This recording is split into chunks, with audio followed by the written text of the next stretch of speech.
So when I got when I sent out the application, and then Nantucket called me back the second time, telling me about this position, the superintendent said,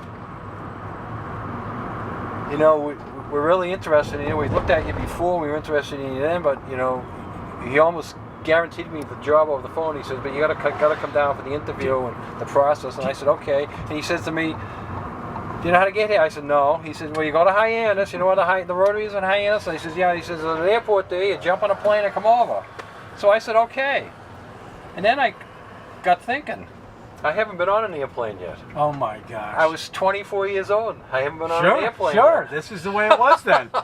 Yeah. So that was like a real thrill. My first airplane trip was going from Hyannis to Nantucket. I think it was a 2-seater with some newspapers behind me. Jeez. You could see the water the whole way. I mean, you see the water now, but I mean, we saw the water. Yeah. I mean, that's how low to the water we were. Right. It was like 6 o'clock in the morning, the first plane over. It was in June, so it was plenty. Look at these schools here, Gina. Unbelievable. I mean, they didn't have this done, this center part. That is pretty amazing. Yeah. Pretty amazing. Dick, do you think that they needed? Was it hard for them to get teachers here back then? Very hard. It was, It was very hard. I would think so. Yeah, it was difficult. But you really weren't a math guy. I mean, how did you know that? So no, I had math was my favorite subject in high school. Okay, all right. So I had that, and I did the business stuff. And and when you take the business courses, you take a lot of bookkeeping, you take a lot of business math. I did very well in them. You took some general law type courses and this and that, and those were interesting, but they were hard for me. So I knew that math was going to be easy. And then in 7th grade and 8th grade, it's the basic math. You know, you're not teaching seniors trig and calculus, right. which would have been a stumbling block for me. But you know, teaching division of fractions and percentages, that was a piece of cake. And you did that for most of your time? But then that first summer, I went back off and went to Boston State. Took 3 math courses that summer. Okay. Then the second year, I took a course through BC. They would send you a book, and you would send papers back every week. And then the second summer, I went off and I took 2 more math courses. So I had the 18 hours of math, so I got certified in math at the end of that second year. So then I was certified to teach math, business, and phys ed. Business was being phased out in those days, so it was really good that I changed out of that, because I got here in '66. By the '70s, the business courses, you know, the shorthand, the typing, they were all being, you know, dropped from the high school. Yeah, right. When did you become a coach? How long did it take? So before, you said you were 24. 24, yeah. Wow. So such a young guy. My first couple of years here, I would go down to practice a couple times. We got to know Vito, and Vito would say, "Oh, hang around, help us out." You know, he knew I played a little football at BU, so I was sort of a volunteer coach. And he was a teacher too, right? He was the phys ed teacher. Oh, he was the phys ed teacher, and he was the head coach. And when he got hired 2 years before me, he got here in '64. When he got hired 2 years before me, that was his job description.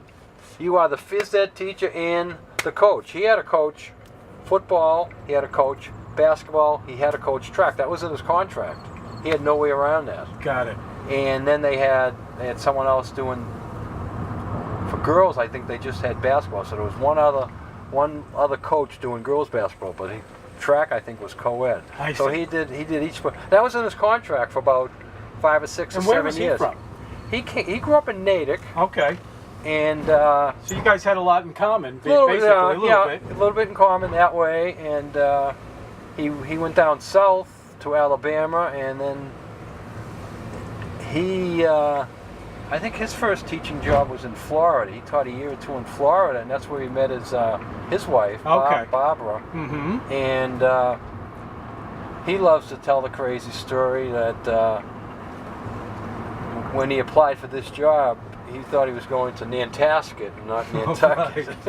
Right. And he's been on a merry-go-round ever since. Oh, he sure has, hasn't he?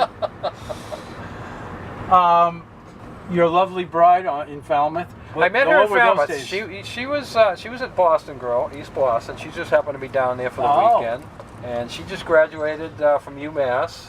So she was down with some of her friends on a girls' weekend.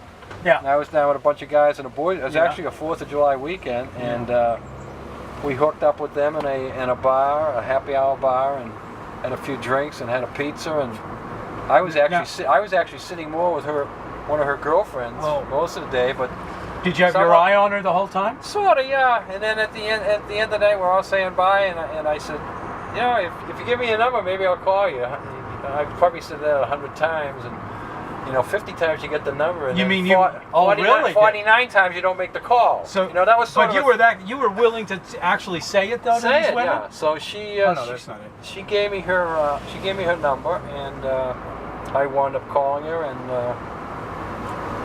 went out on a date that Tuesday night and dated her that summer, and then I had to come back.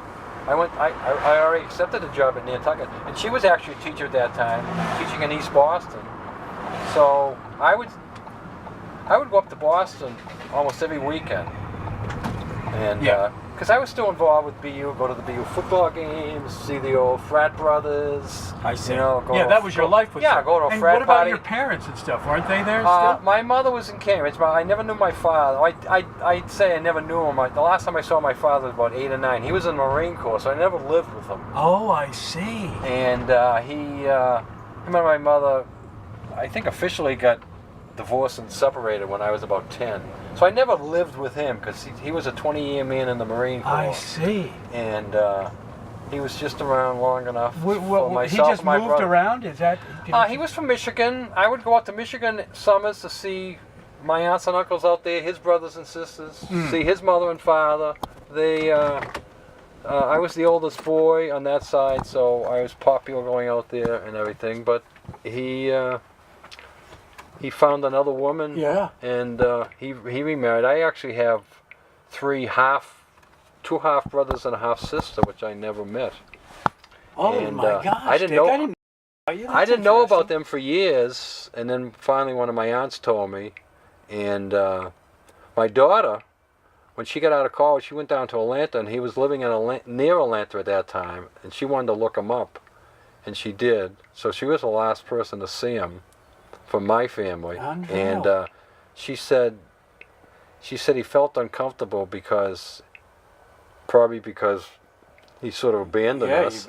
And maybe he thought she was there looking for something, So I'm not looking for anything. Exactly. I just want to see what my grandfather looked like. Yeah, exactly. So does that? My father did the same thing to me. By the way, I mean, he basically abandoned us when I was 7, and it bothered me my whole life. It never bothered me. Did you have a stepdad? No. My mother dated. She never remarried. Oh, interesting. So there was one man that she started dating when I was probably 10 or 11 that was very generous. He would take us to Red Sox games. He would take us to Nantasket Beach for a week in the summer.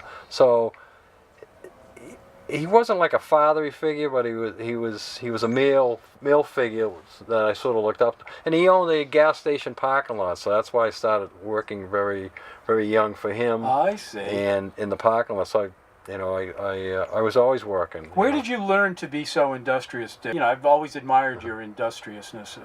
Now, right now you do lawns. You keep your business. I keep my lawn. You keep track of everything really good. I look up to you for that. Yeah, You're good at that. You have to.